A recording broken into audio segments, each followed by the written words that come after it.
Coffee is one of the most versatile drinks in American culture, but how much does this caffeinated enjoyment cost? Stephen Teitelbaum is on South Street discovering the big bucks in a tiny bean.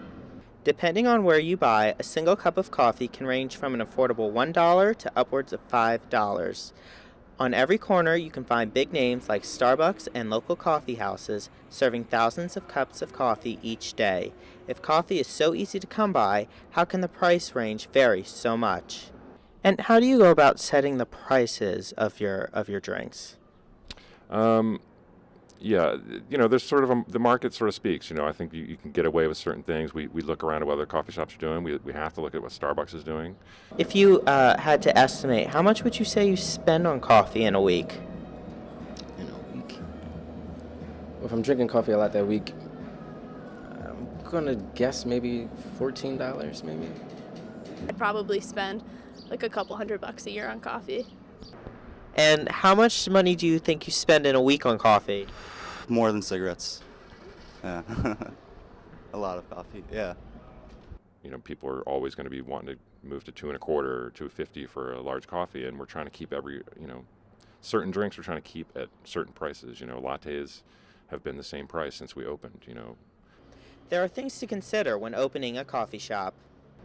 There's equipment. Coffee shop, I think, is a good business in that sense because it is sort of a minimal thing. I mean, you could literally do it with a truck, and we bought things that maybe we didn't necessarily need, but we did a juice machine and some other stuff that we ended up kind of phasing out, and we bought a freezer for fruit because we do smoothies. And there's staff. So how many baristas do you employ? Right now, I think we have 7.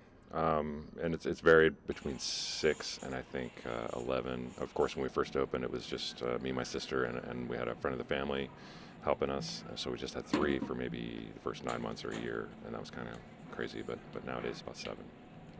According to the National Coffee Association, some independent coffee shop owners report up to $500,000 in revenue. It's a mixed bag because you go into it with certain expectations of how things are going to be, and then we've been open almost 8 years, so it's long enough to hit a lot of brick walls, and you have to rethink things, and you have to check your head a lot. You have to check yourself because it's sort of any problems that you run into, it's sort of all on you, and you kind of have to work through it, and so it's been a mixed bag, but it's been mostly good. The next time you fill up your cup, will you think about what you're paying for? Stephen Teitelbaum, Lab 1, Group 5, South Street.